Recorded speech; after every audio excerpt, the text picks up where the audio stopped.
the executive producer of Black Journal, Tony Brown. Why are Black Americans as a group considered enemies of America? On this edition of Black Journal from the nation's capital in Washington, D.C., home of the Federal Bureau of Investigation, the Central Intelligence Agency, the Secret Service, and the Nixon administration, Black Journal, with the help of Jack Anderson, syndicated columnist, and Dick Gregory, will investigate We, the Enemy.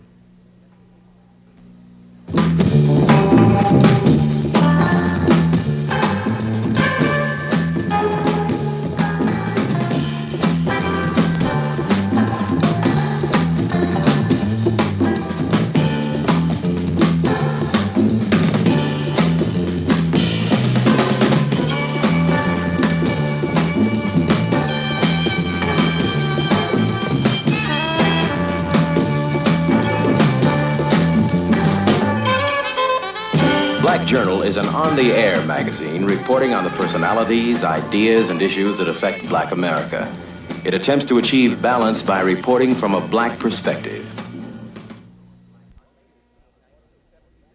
On May 16, 1972, 1 year before the Watergate enemies list was made public by John Dean, Jack Anderson exposed in his syndicated column the existence of a computerized list compiled by the Secret Service of 5,500 Black Americans, which it labeled the Black Nationalist File. Everyone in this file is of, quote, protective interest to the Secret Service. What this means is that, in the opinion of the Secret Service, they either bear ill will toward the president, another government official, have demonstrated at the White House, have a criminal record, or a record of mental instability. Access to a series of documents about the counterintelligence operations of J. Edgar Hoover's FBI was gained because Carl Stern, a reporter at NBC, sued the Justice Department under the Freedom of Information Act. The Washington Post, in an editorial of March 15, 1974, said, quote, Mr. Kelly might take a look at the Bureau's methods of seeking information from Black communities as disclosed in those papers and in comments by former agents. Bookstores, churches, saloons, storefront community organizations, campus and student organizations all seem to be fair game for the FBI if they had the words Afro or Black in their titles. In fact, one former agent who had been assigned to racial matters here in the district told a Post reporter, the Bureau was interested in anything or anyone that said Black. On Tuesday, June 27, 1972, in Washington, D.C., the Congressional Black Caucus held an ad hoc hearing on governmental lawlessness. Jack Anderson, syndicated columnist and winner of the 1972 Pulitzer Prize for National Reporting, was a witness. During his testimony, Mr. Anderson brought out some very vital and enlightening facts about intelligence activities aimed at American citizens, particularly blacks. Mr. Anderson's testimony was as follows. Mr. Chairman, members of the Black Caucus, I consider it an honor to be asked to testify here today. I only hope that the testimony can, in some small way, help this nation's black citizens gain the rights and privileges so long denied them.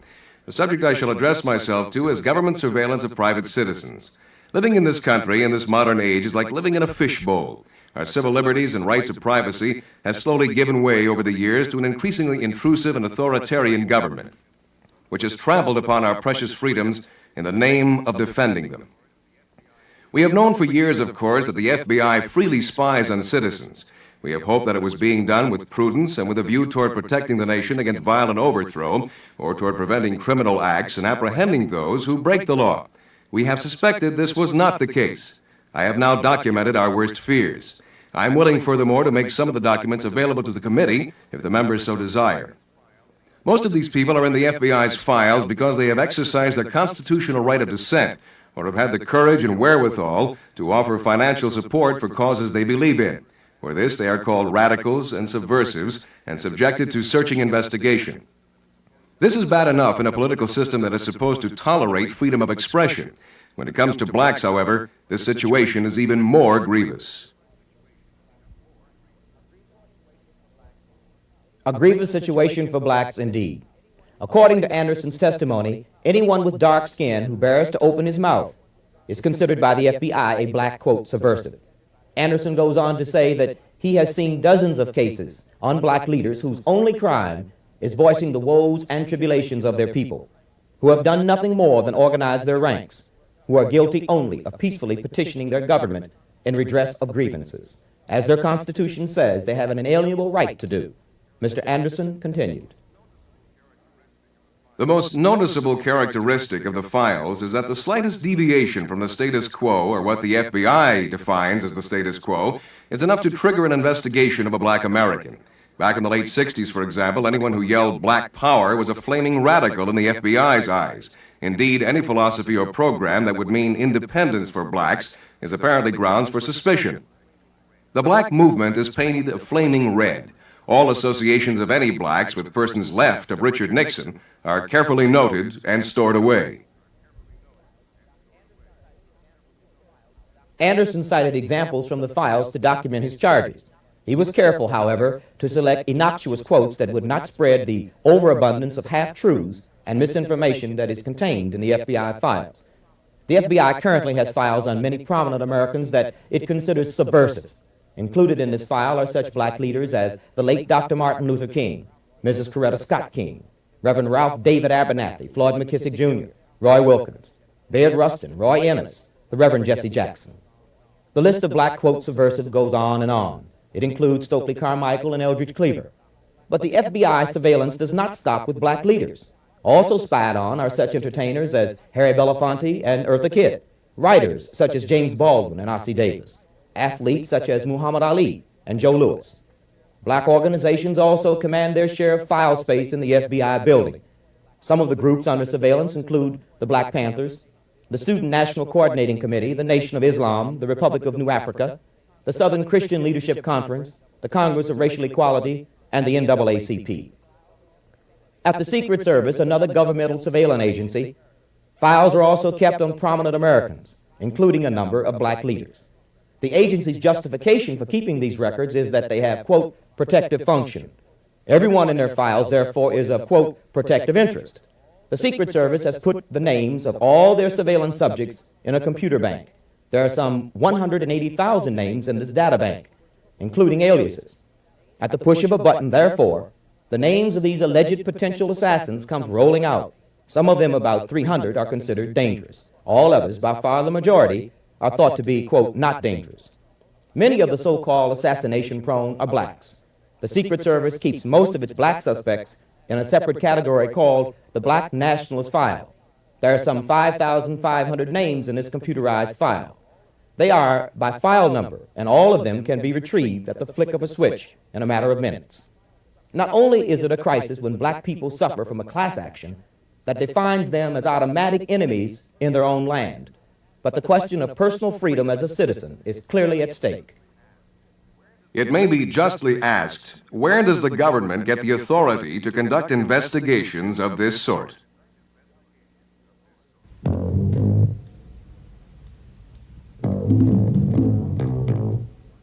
From Washington, D.C., Black Journal presents We the Enemy. When Black Journal originates in various cities, viewers in that area can participate by calling in. This edition from Washington, D.C. features Jack Anderson, syndicated columnist, and Dick Gregory, political satirist. And now, our host and moderator, Tony Brown. I think it's very important to place a lot of those statistics, particularly those that you brought out, Mr. Anderson, in historical perspective. That information, or the FBI surveillance, and correct me if I'm incorrect, began in 1961 when John F. Kennedy, a Democrat, was president. It continued under Lyndon Johnson and into the Nixon administration, and recently in 1971, according to the FBI director, the new FBI director, Clarence Kelly, he no longer is using, quote, lawlessness to fight lawlessness. Is that accurate? Yes, I think it's accurate. I would make this clarification. This was done by the late FBI Chief J. Edgar Hoover. There was no evidence at any time that it was ordered by John Kennedy or Lyndon Johnson. There's not even a great deal of evidence that they were aware of the scope of it. They certainly were aware that black leaders were in the FBI files, but I don't think that they were at any time aware of the scope of it. The late J. Edgar Hoover had a fixation about blacks, and these files, I think, reflect that fixation, reflect his own personal attitudes, much more so than official policy. Dick, you were on the famous or infamous Watergate or the White House enemies list. What is your personal reaction to having been placed on that list? Well, when the press got in touch with me, I think it was Bob Johnson at Jet Magazine called me when the news broke and told me I was on Nixon's enemy list. Did I have any comment? And I told him, yeah, call him up and tell him I accept before he changed his mind. I think it goes deeper than the FBI. Now, Mr. Kelly, since he's been head of the FBI, have said time and time again that this is not the policy anymore. Let me show you a letter that I received on September the 26th. It was mailed long after this policy had stopped.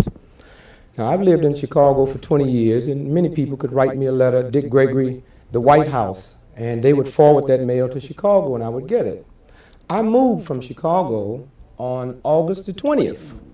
Now, I can understand if you sent a letter to Chicago, they would forward it to my new address. Here's a lady in Philadelphia, Pennsylvania, on the 26th of September, 73, said to Dick Gregory, I don't know his address.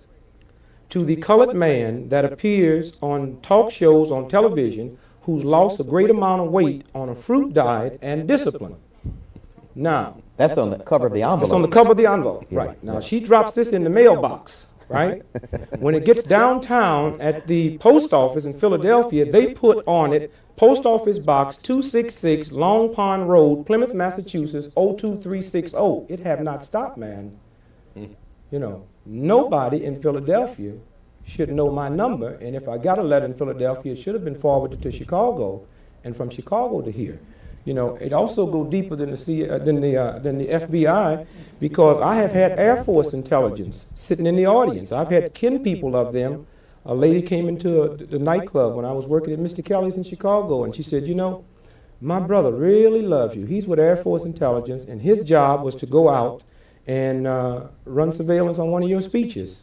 And he listened to your speech, and he just fell in love with you. Now, if we talk about the FBI, then where are these other groups getting the authority from to do this? And so, you know, I had a very interesting thing happen in Chicago. I knew my phone was being tapped. So I refused to pay my phone bill. My phone bill went up to about $3,000 or $4,000, right? And they refused to cut my phone off.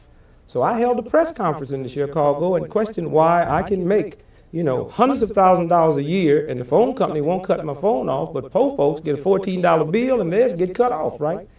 And I demand that they cut my phone off. Well, by the time I got home, they'd cut it off just one way, you know. Nobody could call in. I mean, I couldn't call out, but everybody could call in. They explained that to me by saying, we know you make your livelihood and run your business by receiving calls on your phone, and that's why we decided to leave. And I demanded that they cut my phone off totally before I paid the bill. And so I would say, you know, there's some very interesting things that have happened with Watergate. You know, every time you hear people mention Dick Nixon, they talk about the Watergate cover-up. Now, when do we start talking about Watergate? I don't want to know about the body that's under the sheet, who covered it up. I want to know who the murderer is. Now, some very interesting things. While we was occupying ourselves with the Watergate hearings last summer, the most important hearings in this country happened in Senator Symington's committee, where they was interviewing and holding secret hearings about the CIA. Now, in that, it was admitted that the CIA have given instructions to police departments across this country, which is a complete violation of their charter. Senator Baker have information where the CIA have said to him that they have recorded conversations of presidents for the last 20 years without them knowing this. And I think it's just deeper. You see, I've said many times, had the Warren report been honest and legitimate, there wouldn't have been a Watergate today in no shape, form, or fashion. You know, it's so much that goes down. For instance, when Malcolm X was gunned down in New York City, there was an African by the name of, not an African, an Indian in Africa by the name of DePinto. He was the editor of the Pan-African magazine. He had met with Malcolm in London, England, and it was the two of them that were supposed to come to the UN and talk about the genocide treaty and racism.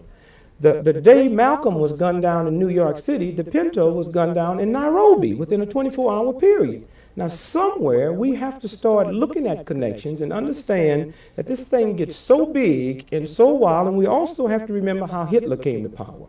Hitler created so much violence and blamed it on other groups that a whole nation went to the monster that was creating it and said, save us. Now, just for a few minutes, let me just run through some things that can be checked out. One, we had Martin Luther King was assassinated. Now, the FBI have admitted very quietly that when James Earl Ray escaped from the Missouri State Penitentiary, for the first time in the history of the FBI, they accidentally sent the wrong fingerprints out on a man. Now, let's go to Bobby Kennedy's assassination. Here is a very interesting document because this is from the Los Angeles County. This is the autopsy report on Bobby Kennedy. It shows here he was shot 3 times, and if you go through this, you will see that all the bullets entered him in the back. The one in the brain, the other 2 was in the back with Sirhan standing in front of him. Now, either we got to say that somebody is putting out wrong information, or we got to say that there is some group in this country that can do one of the most tremendous cover-up jobs. And I think it goes deeper than the FBI. When George Wallace was shot, Sirhan, they took the gun away from him. We all watched it on television. He didn't reload it. The gun that Arthur Bremer had was a 5-shot 38 caliber pistol. Now, when George Wallace was taken to the hospital and examined before he was operated on, he's been hit 5 times.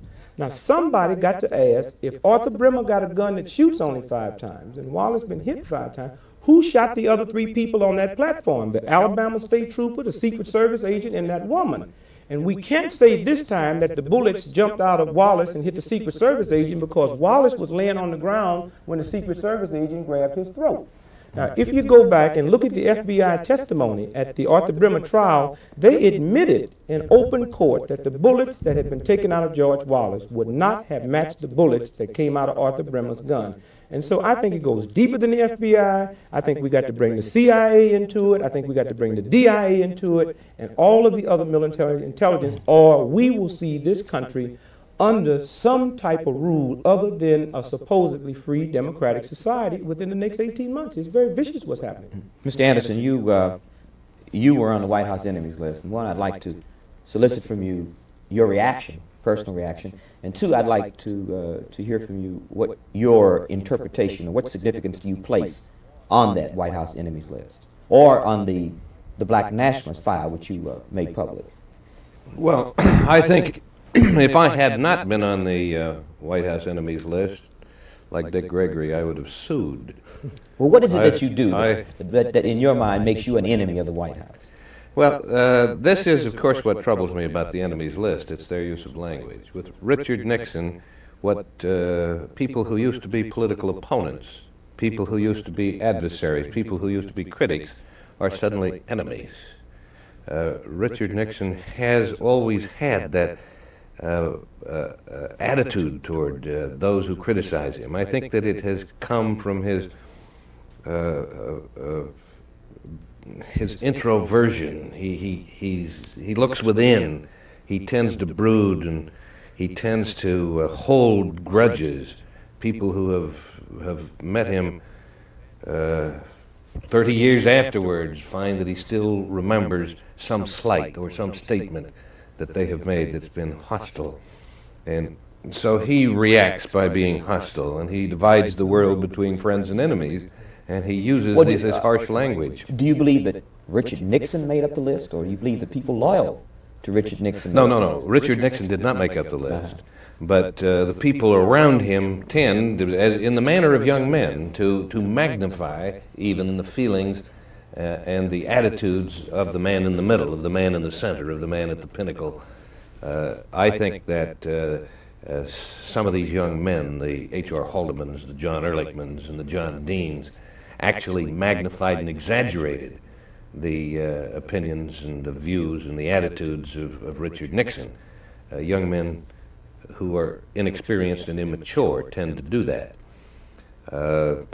I sympathize very much with what Dick has said, and I don't think these conspiracies and these plots are as serious as Dick does, but I think that he has every right to be suspicious.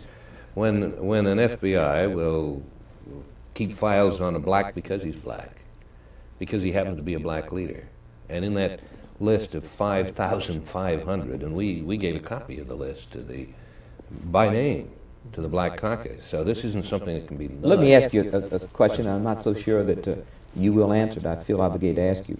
How do you get lists such as this? How do you infiltrate these you seem to infiltrate the infiltrators, the agencies that are in intelligence operations? Well, this is what we specialize in doing. We've always believed, you know, Dick. We've always believed, Tony, that the press in a free country represents the governed and not the governors. That the press in a free country is supposed to inform the people who own the country, and the people who own the country, the people who are the sovereigns, are not the Richard Nixons, not the Henry Kissingers, but the people of the country. And it's our job to inform them what's going on. And I always tell my reporters, look, let's go out and find out what's going on, not what they say is going on. Now, if you're going to do that, you have to develop sources on the inside. So I've never been interested in what the FBI says is happening, or what Ron Ziegler says is happening, or what Henry Kissinger says is happening. Because I find that presidential spokesmen and presidential appointees will never tell me anything that the president doesn't want me to know. Well, I want to know what the president doesn't want me to know. Sure. I want to know what the government doesn't want me to know. And of course I had FBI sources. And I got disturbed over the fact that they were keeping files on people who have never committed crimes and are not likely to commit crimes.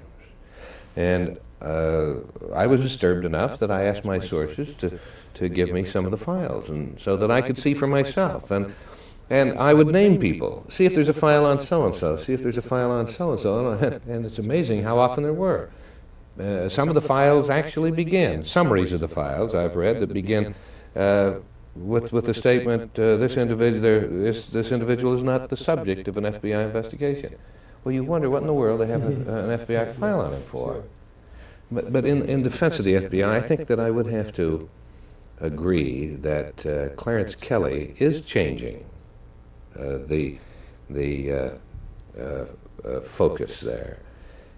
Everything that my sources, now mind you, these are the sources who have given me FBI files in the past. These are sources who have been willing to tell me what's going on. Now, if they would tell me that these things before, you know, I have to believe them now. And they say that Clarence Kelly is reforming, is changing.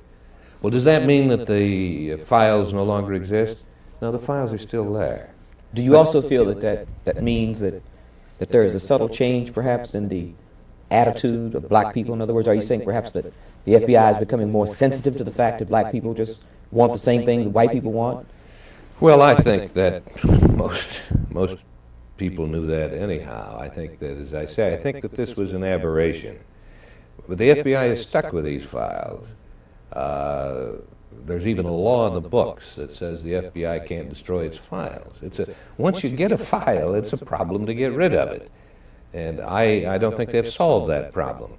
But it is my impression that Clarence Kelly has stopped investigating blacks because they're black, or blacks because they talk about black power, and that he has put the FBI on a far more sensible course. But we have a call I think the both of you might be interested in. Let's see if we can get it. Hello? So, hello? With this whole subject, Hello? does this tie in? Well, they're not ready yet. Dick, there was a questioner, I suppose they hung up, that had a question about what possible mafia relationship, if any, would you suspect in these matters? Well, I have said many times that I see it very difficult for a 9-year-old child in New York, Cleveland, Chicago to get heroin. And it's a known documented that we have 9-year-old kids that have died from heroin. But for a 9-year-old child to find a heroin man, but the FBI can't. Now the argument is the FBI don't deal in heroin. The FBI done dealt with me and I haven't violated no law.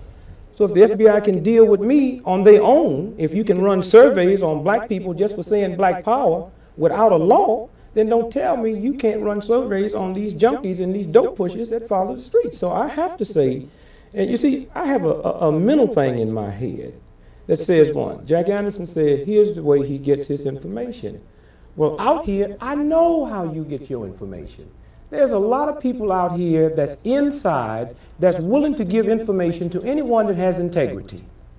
And so most of the tips you will get will come from little guys that's like been at a place for 20 years and know something is going on wrong and say, if I could just get to Jack, things will be all right. Now you're going to get more tips and leaks like that that will promote you to call up your big sources that hadn't told you that, because that might be insignificant to them because they might have not even known about it. And so consequently, I just cannot believe that the mafia can run rampant in this country, but I know what to do to break up the mafia. If I could get the mafia to run down the street and yell Black Power for about 15 minutes time, they would be busted in this country within 3 weeks' time. Well, now we have a question. Let's see what he was saying. Hello? Yes, You're on Black in Journal. connection with the mafia question with Dick Gregory, I was wondering, does Jack Anderson have any information that would lead us to believe that the government is controlled somewhat by the mafia politically and as well as economically in the United States? Thank you. Now, on the federal level, quite the opposite. All my information would indicate that the mafia has been afraid of the federal government. And the only mafia supported people who have come to Washington are those who develop their mafia connections at a local or state level. The mafia did infiltrate into the politics at the lower levels, particularly New Jersey, to some extent New York. In Louisiana we find some. In Illinois, in the Chicago area, we find some. And these mafia-supported politicians, in a few cases, have progressed and been promoted higher up and have come to Washington. But with the exception of those rare people, I find no real mafia influence in Washington itself. All right, let's take another question. Hello, you're on Black Journal. Yes, I have a two-part question for both guests. I'd like to know if they think whether or not the black people as a group will be made the scapegoat in the attempt to change the form of government, and two, what is the purpose and is there any connection in blaming the black Muslims for so many violent acts in the country? Thank you. You understand that the first part was, do you suspect that blacks would be made the scapegoats of any potential form of coup d'etat or change in the government? And two, what significance do you attach to the alleged violent involvement in terms of the black Muslims? Well, one, I think again we have to go back to that Nazi era and see how when groups get ready to move in and get that power hunger, they reach back and find the most vulnerable group they can find. Now, we say that there was a school superintendent shot in Oakland, California, and the guy standing next to him that was shot said they were blacks. Now, we got 2 white kids arrested. Now, did they have their face darkened up? I mean, what evidence do the police have? I mean, it's just, we haven't reached the groovy thing in this country where a black can be suspected and a white be arrested for it.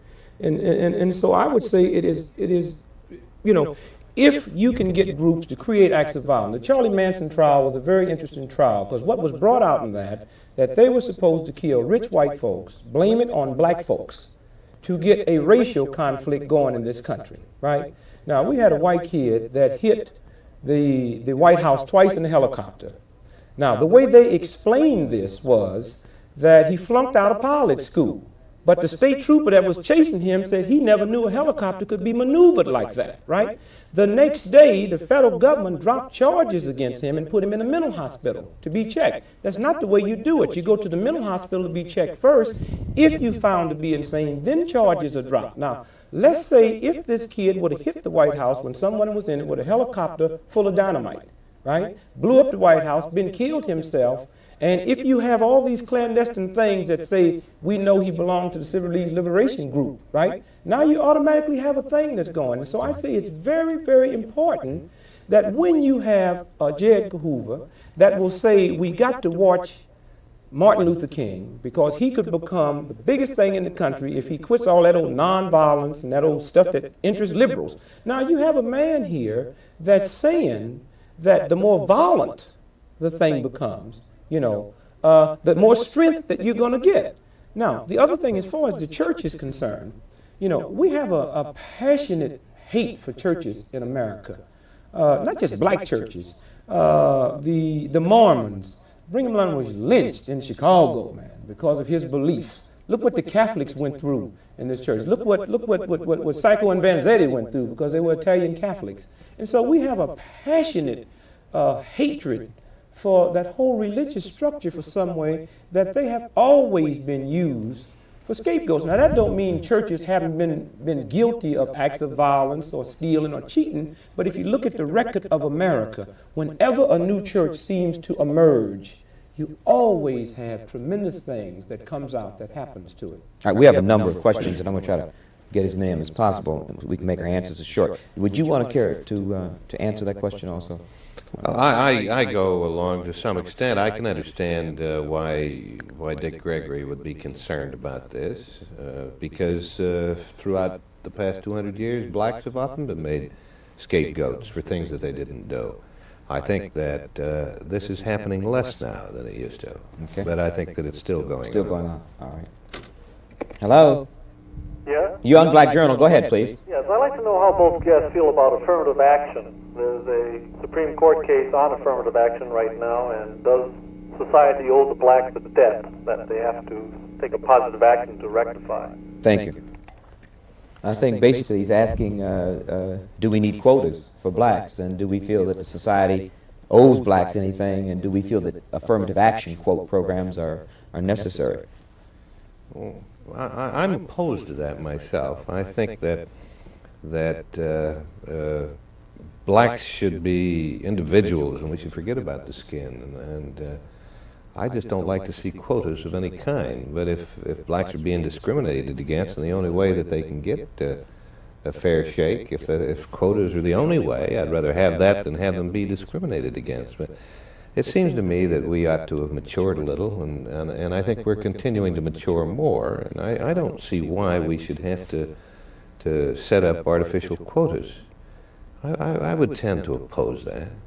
You know, my thinking on this is when JFK was president, a bill was pushed through the Senate and the Congress that said any black, not white, that would go to med school, and after he graduated would give 5 years of his life to various countries in Africa, the United States government would pay his way.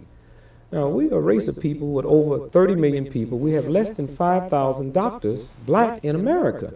Now, we really have a problem with doctors because although the police takes the rap, and rightfully so, for bigotry and shooting blacks in the back and minority folks, he's not the worst racist in this country. We got bigoted white ministers, bigoted white priests, bigoted white nuns, bigoted white doctors that wouldn't tolerate a black even coming in office, bigoted white lawyers.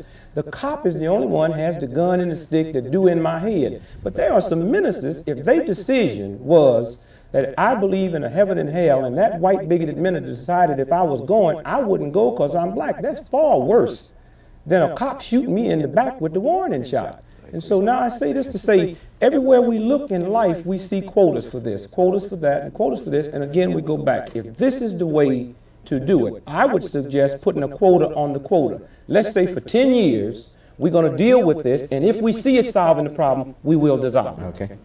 Hello, you're on Black Journal. Go ahead, please. Yes, I'd like to ask Mr. Anderson why the press didn't follow up on James McCord's testimony during the Watergate hearings about his job. He had an office in the White House, I believe he said, working for the military investigating black organizations in the New York City area. Thank you. I didn't follow up because I didn't know about it. Well, he said the press. The press.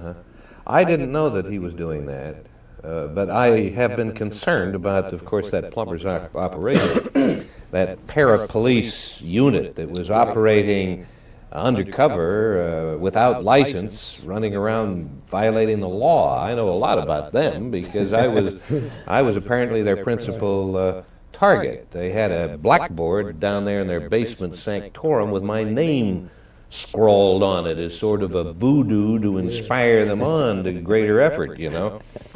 But Dick Gregory's made a good point about this Nazi mentality. Now, I don't think we've gone that far. I don't think people in the White House have gone that far, Dick. But I think freedom is a very fragile thing, and we've got to be careful. Now, you take this G. Gordon Liddy.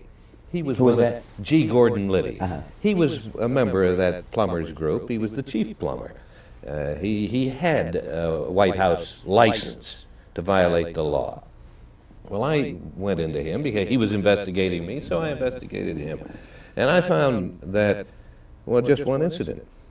Back on February 7th of 1971, he took a little group of anti-subversives like himself and arranged for a private showing of a Nazi propaganda film down at the National Archives. Checked it out with 3 witnesses who were there.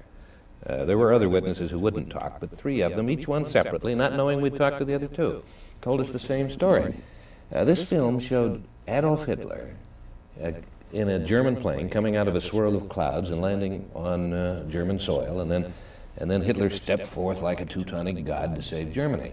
And while this thing was unreeling, our witnesses said, G. Gordon Liddy was watching in utter fascination. One witness said he was in a state of levitation. He wasn't even sitting on his chair. And all of them agreed that after this Nazi propaganda, pro-Adolf Hitler film ended, that he turned around, his eyes wide, his face flushed, and spoke to the group in German, a language he apparently knew. Now, what was a guy like that doing on the White House payroll? So these are legitimate fears. Yeah. I think, Dick, that your fears are exaggerated, but I don't blame you, because when things like this go on, when you have this para-police unit, when you have the FBI keeping files on 5,500 blacks, when you have this sort of thing, I don't blame Dick Gregory for believing that there's a conspiracy under every bush. You don't believe we've gone this far. The question is, at what point did they believe Hitler had gone that far? This is very important. The gentleman said, how did the press overlook this? I think they have a blatant record of one of the greatest stories that's ever broke in the history of this country, as far as I'm concerned, was last year that hundreds of millions of dollars of heroin had been shipped back from Vietnam, sold up in the bodies of dead American soldiers.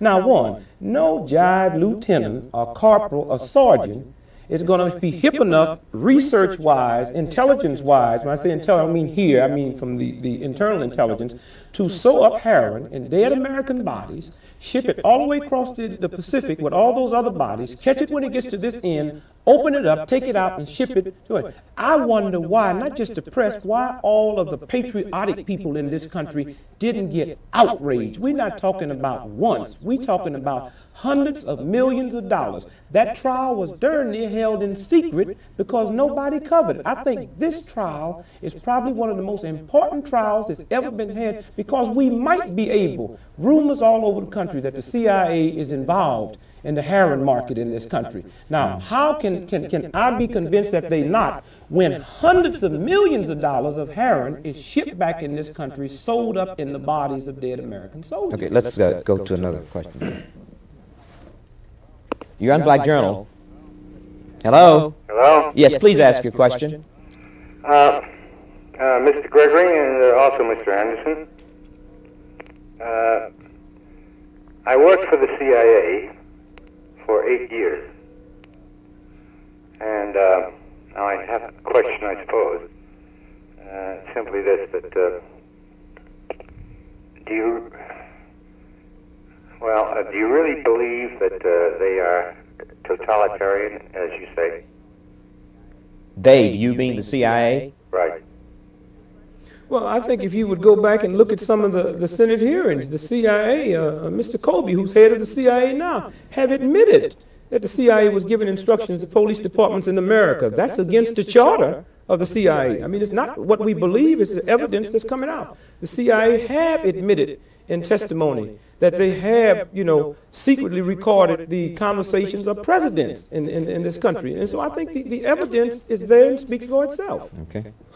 Well, the CIA has done a remarkable job at gathering intelligence. Now, that's what the CIA is supposed to do. Domestic or I'm talking about internationally. Our spy satellites and our listening devices are the best in the world. We've been able to listen to a Soviet pilot in the heartland of Russia asking for landing instructions from the tower beneath him.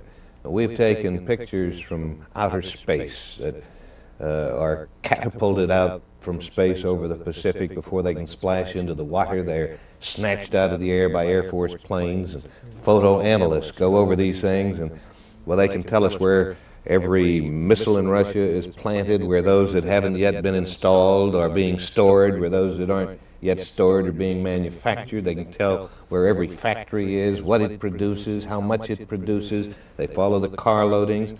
So their intelligence work is fantastic. But everyone, I think, is going to have to agree that the CIA has abused its power, that the CIA has meddled into the affairs of various nations. Now, I don't agree with Dick that they have meddled in the domestic affairs to the extent that Dick believes they have, unless he's got more information than I have, and that's possible. But I don't have information that they have been meddling in the affairs of here in the United States to the extent that Dick believes, although there has been some meddling, and Dick is absolutely right. Any meddling at all is absolutely contrary to their charter. Okay. You know, briefly. Excuse me. Yeah. Hello? Yes, I would like to ask Dick Gregory or Jack Anderson, do they have any information about the CIA or Nixon trying to take over the country and place our subversives in jail? Louis Tegwin in his book, The Glass House Tapes, alleges that this was supposed to happen in 1972. No, I don't believe that. I just don't think that. I just am not the I didn't great understand believer the question that well. What is it that well, he he has heard about a plot by the CIA and Richard Nixon to take over the country. I don't think Richard Nixon has the political or the moral power to take over Whittier, California, let alone the country. And I don't think that this is anything for us to lose any sleep over. I think that Richard Nixon should be impeached. I think that impeachment would be a wholesome and a healthy thing to happen to this country. I think it would strengthen us abroad, and I think that it would make future presidents more accountable to the people. And I think that impeachment was put in the Constitution for that purpose, to make presidents accountable to the people, not just once every 4 years, but all the time. But I just don't believe that Richard Nixon is part of some plot to take over the country. I don't think that he could carry it out even if he were dreaming those kind of plots. You have any thoughts? I don't think he is. I wouldn't say that about the CIA or other government agencies. Quickly, I'd like to ask a question. There is beyond a shadow of a doubt what you said, that the CIA have found means of gathering intelligence on a worldwide level. They can take pictures of this and pictures of that. Now, is it facetious of me to ask a question that with all of these electronic devices that they can film and take pictures, that don't it seem like we would have used the CIA to go up to Alaska and see if we could find that plane that wrecked with Congressman Boggs on it? Because it's documented that they can find things. We got surveillance. We can pick up a needle under 10 feet of snow. Yet and still, nobody seems to know where that plane is. We say it have wrecked, and I think we should use this type of surveillance. Being that they have violated us and used these type of surveillance in America, I think they should use this surveillance and go up there and see if they can find that wreck. We know it have wrecked. We know we have the type of surveillance with the CIA that could find it. I think the CIA has a capability of finding a wrecked plane. I agree, unless the plane went down in the ocean and is deep under the water. Okay, let's take another call. Hello? Hello? Yes, please ask your question. Well, I'd like to find out, is there any truth to the fact that some people have mentioned that there's a possibility that the former Attorney General John Mitchell attempted to stymie the investigation of the New Orleans District Attorney Jim Garrison's investigation of the John Kennedy assassination by offering him a federal judgeship? We don't know, but this question has come to mind, and there's a lot of people wondering, is this true? All right, thank you. I certainly have no information of that, and I would doubt it. I think that the Justice Department was not at all interested in going into Jim Garrison's charges, but I don't think that they ever tried to buy his silence by offering him a judgeship. Okay. Hello? Yes. Yes, please ask the it. subversive organization list is about to be revised, and I'm wondering whether Mr. Gregory or Mr. Anderson could speak to what sort of organizations they expect will replace the communist organizations that have been so long on that list. Thank you. Do you understand the question? He said the subversive lists were about to be revised, and if you had any idea if there were any new organizations who might replace the Communist Party on that list, or I guess he means priority. Well, these lists have been pretty much discredited, and the board, the Subversive Activities Control Board, has been disbanded. The lists become meaningless once. It seems to me, if I were a subversive, or Dick, if you were a subversive, and we belonged to some organization that got on the list, we'd get out of that organization and probably would join the Republican Party or something like that. So these lists are silly. I think anybody in this country that's subversive, if they're hip, they know with the electronic surveillance we have in this country today, it is totally impossible for you to belong to any subversive group and you're not being recorded and they don't know about it. So, with or without a list. You know. If I may, we have another call. I'd just like to read a couple paragraphs from one of Jack Anderson's columns, I believe, on espionage equipment. American intelligence agencies are perfecting bizarre surveillance devices which make James Bond's gadgets look Victorian. Some of the equipment is already in use by government agencies engaged in snooping. The devices depend on lasers, infrared rays, and microwaves to eavesdrop, pierce the darkness, and peep through keyholes. The ancient art of training pigeons, for example, has been combined with modern laser techniques. Keen-eyed pigeons have been trained to fly wherever they see a split-second flash of red made by a laser beam. The beam may be subliminally flashed on the windowsill, say, of a foreign embassy or military conference room. A pigeon, with an adhesive-encased bug stuck to his chest, flies to the sill. He is trained to snatch off the adhesive-coated microphone transmitter, which then drops to the sill. The bug records all conversations in the room. When the intelligence agency wants to retrieve the bug, it flashes another laser beam. The pigeon flies to the sill, presses its body to the adhesive packet, and flies home. Now, if I think, Dick, with what you've just said, that anybody involved in anything subversive has to be aware that with the equipment at that modern and sophisticated, they must be under surveillance. Well, this sounds wild and fantastic. It sounds unbelievable, but it's true. That came right from people who were engaged in it. One of the finest investigative reporters in this country, Les Whitten, who works with me, dug that out, and it's an absolute true story. Yeah, what's more, with laser beams, they can record now. They can actually record conversation in a room by measuring the rattles in the window panes caused by voice vibration. We have a very interesting question next, and if either of you could give me a succinct answer. Now, we have celebrated the agencies on their technological superb performance and capability. Why can't they find Patricia Hearst? Well, again, I'm not too sure that they can't find her. Oh, I see. There may be a question of of personal safety involved. I understand. But I have reason to believe that the FBI knows a great deal more about that organization and about the whereabouts of it than what they're saying. All you have to do is look at some of the other kidnappings lately and see how quick the FBI has been to move in once the victim is freed. Right. Like Reg Murphy in Atlanta. Once the victim was freed, it took them only, a few hours. Okay. No, you said that. Excuse me 1 second. I'm sorry. Yes, you're on Black Journal.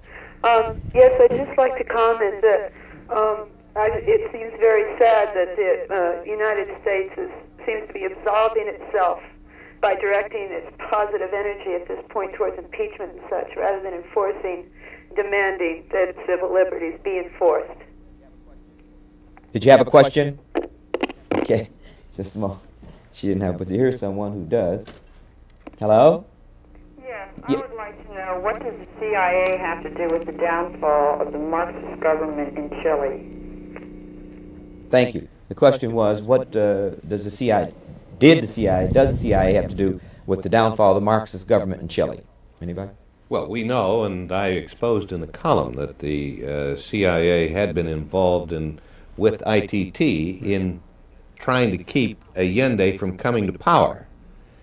Now, since we know from ITT's own documents that occurred, there's good reason to be suspicious that after he got into power, that the CIA might have been involved in his downfall. But in all honesty, I have been unable to confirm that. We do know that the Army got its weapons from the United States, but there is no evidence that I've been able to get that either the Army or the CIA knew in advance that the Chilean army intended to overthrow Allende. Dick, you have any? No, I would be. I'm the same way. I would be very suspect. The fact that, we can look at the past track record. Look what happened with the Bay of Pigs, the direct involvement there, and so I would be tremendously, suspect that there was some involvement there. Okay. Yes. Please ask your question. Yeah, I don't have a question. Mine is more or less a statement.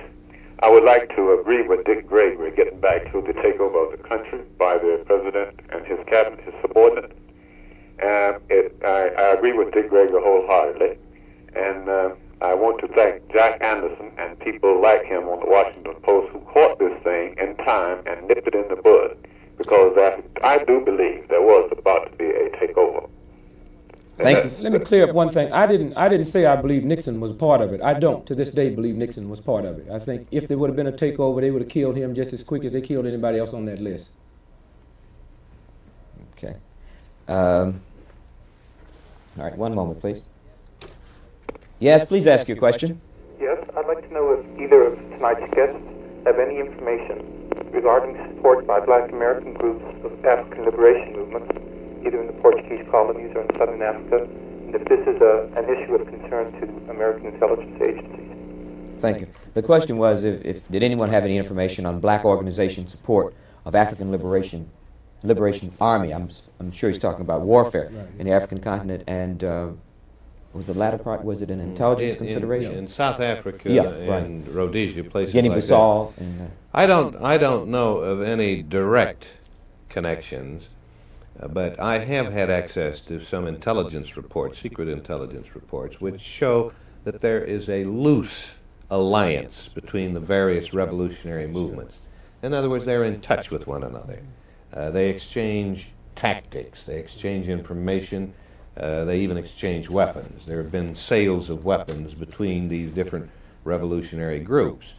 And I think it's possible then that some of the more revolutionary groups in the United States could be associated.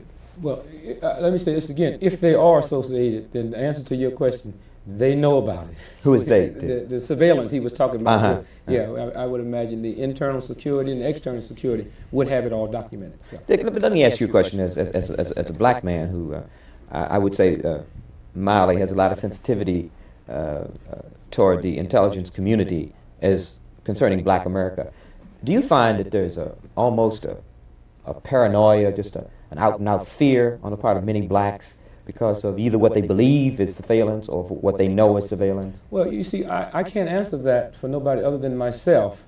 I know the Black Panthers called me and told me that they was glad I was staying home because they had got a threat that I was going to be killed if I came into Newark. And I said, well, I'm not staying home. I'm on my way there. He said, well, haven't you been told about it? I said, who told me? He said, we gave it to the FBI like 3 weeks ago, right?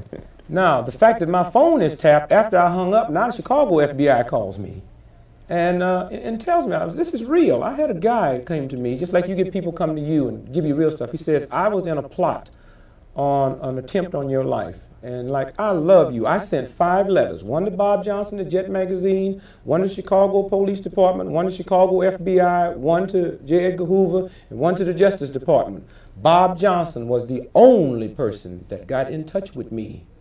Now, you can say maybe those other letters didn't get there, but Bob Johnson was the only person that gotten in touch with me. And so I would say, it's to me, it's real. I'm not talking about a paranoia because I don't care about dying.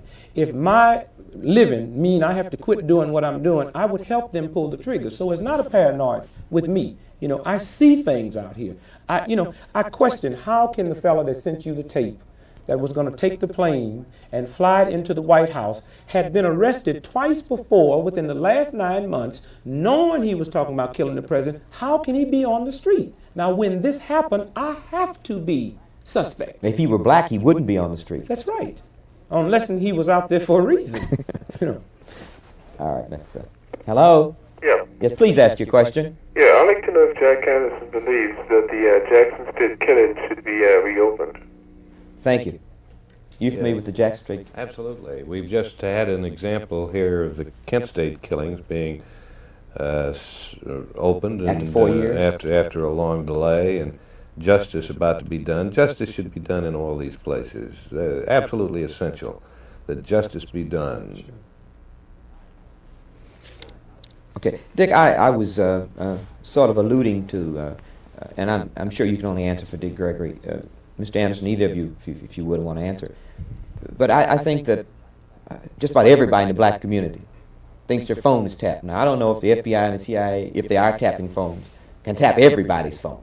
But you know what I'm talking about. I'm talking about just a widespread fear. I think to some extent, perhaps we as black people are becoming immobilized in some instances. Everybody's not brave as Dick Gregory. Right. Well, I think if the phone companies would admit to us that something in the last 5 years have happened with their equipment, but all at once you pick up the phone and you call people and you hear funny things on the line, and you don't have no money, man, to call somebody in to see if it's a bug, to sweep the house and see if it's a bug. You hear funny things on the line, right? You hear guys like, I make a phone call and it goes through and I hear somebody mention my name. Well, Dick Gregory just got in town, right? Well, you know, anybody whose phone is bugged, I mean, if it acts unnormal, you would have to assume with all of the columns. Now, one, black folks read your column. It'd be very interesting to find out what percentage of black folks read your column. Now, we don't have the money and the mechanism to go hire lawyers to get taps off our phone, but when we read that column about all this slick surveillance and all the research we have and all of this, and then I start hearing funny things happening on my phone, it's only normal that I can think that. Let me give you an example of what I did. I called a friend of mine in Chicago and said in 15 minutes the stuff is here. And we're going to pick it up in 63rd and Cottage Grove. That is like Africa, 63rd and Cottage Grove, right? I put my wife in the car. We drove to 63rd and Cottage Grove, and it looked like it was an all-white colony. White cats pulling up, getting out of cars. Now, I know my phone is tapped when you can do things like this. And so I would say in many instances, it is very real. We're short on time, and I would like to get a very short comment from the both of you. Mr. Anderson, succinctly as you can, what direction do you see the personal liberties of Americans going in? Do you see us going toward a fascist state? Do you see us coming back from what was almost a fascist state?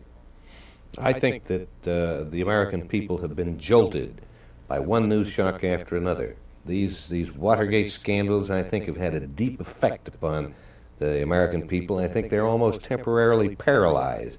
But after they get over the numbness, after they get over the shock, I think they're not going to tolerate this sort of thing in the future, and I'm optimistic. I hate to interrupt, Dick, I'd like to get you, but we are out of time. I'd like to thank both of you for a most interesting discussion, and come back to Black Journal very soon. Pleasure. And thank you again. Thank you.